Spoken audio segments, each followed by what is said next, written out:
with me. Walk with me, Lord. Walk with me, Lord. Well, I'm on, Lord, with Jesus journey. I need Jesus. Walk with me. Be my friend, Lord. Be my friend. Be my friend, Lord. Be my friend, Lord. Well, When you talk about Mrs. Recy Taylor, Yes. and this is the place where she spent most of her life. Yes, it is. And so I'm here with Henry Murry. Murry. And Henry, let's talk about you and who you are, and as in relation to Mrs. Recy Taylor. I am Recy Taylor's nephew. Recy Taylor was my mother's sister, and Recy Taylor was a loving woman.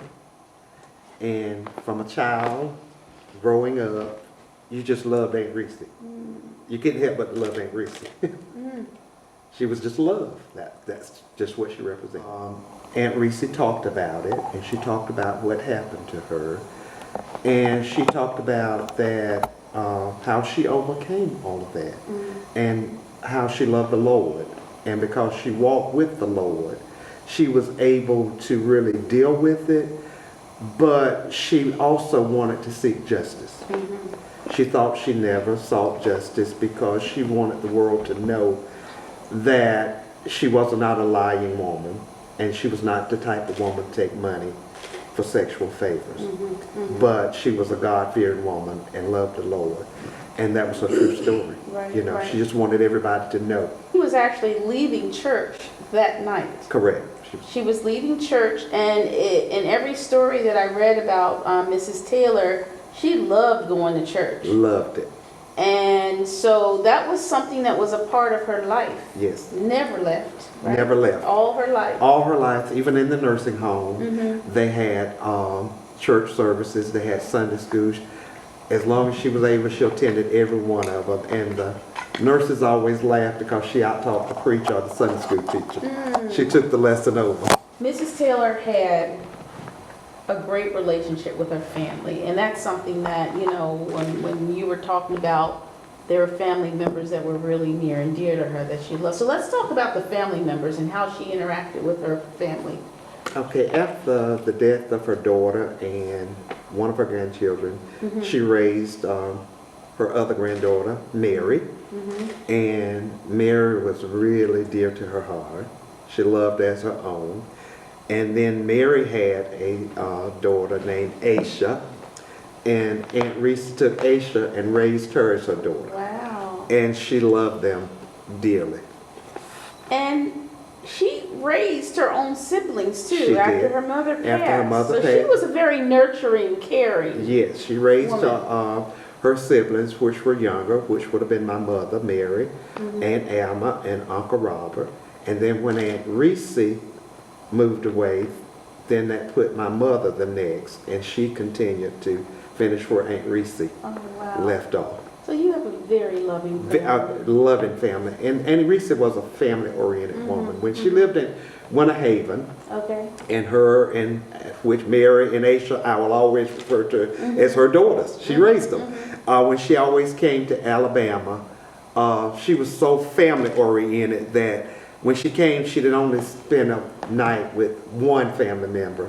She always went around to all siblings and at least spent 2 to 3 nights with them because So she just, family was her thing. Right, was her thing. And she got a lot of that from her father. She and did, her mother and her as well. mother. Because you know, when you learn of the story, you hear that the father was a real protector. Yes. So after this egregious crime that Yes. was committed on Recy Taylor, the father went out and walked around the town, and he was determined to find her Yes. and then protect her and Right. protect his family. And protect his family. So, they talked about him sleeping in a tree. Tree, over the his house gun. with his gun. He was keeping watch over them all night. That's right. Keep them right. safe.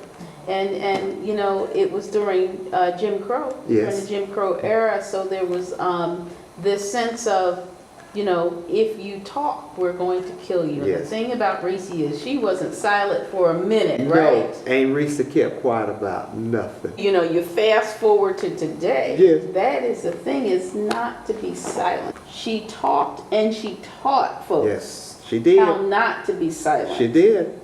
Now, you talked about something that she never saw justice served. No, she never saw this. And so I can understand that sadness Right. around that Yeah. alone. Oh. How do we continue to seek justice for Recy Taylor? I think we can continue to seek justice for Recy is to make sure that everything that's going on around her is centered around her family. And one of the things she and her daughters and I talk about is that one day we would love to see something in a memorial to her. Okay. Even something like the House of Ruth, where battered women, abused women could go and seek counseling and help. I think that would be a good way to really remember Aunt Recy and honor her, and also even to establish scholarship funds Okay. for kids, because she was real instrumental in really encouraging you to go get education. Get it Going. All right. And I can remember in 2015, Promised Land Church honored her during Black History Month. She was a resident of the nursing home. I picked her up that morning and took her to the recognition, and she was so happy. Oh.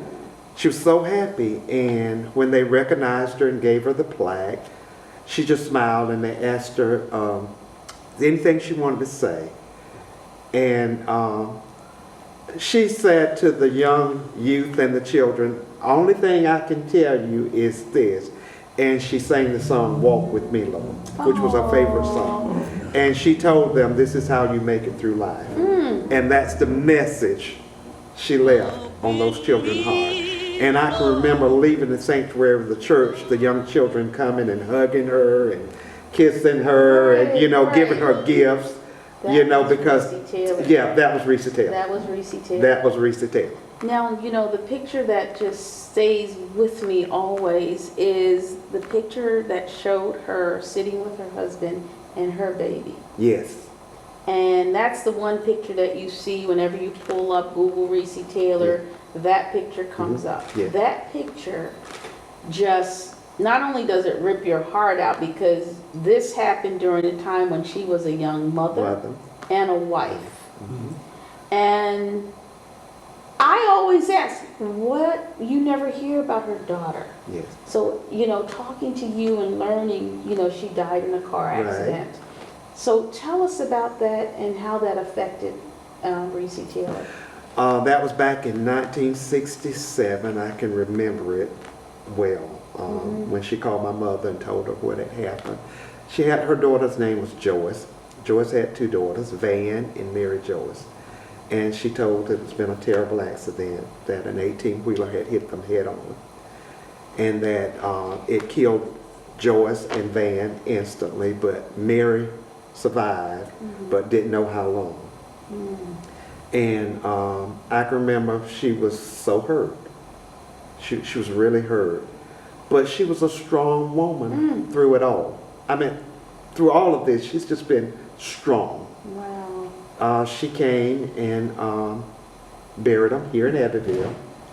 And she went back after the service, and she constantly went to the hospital to visit Mary. And after Mary was discharged from the hospital, she took her.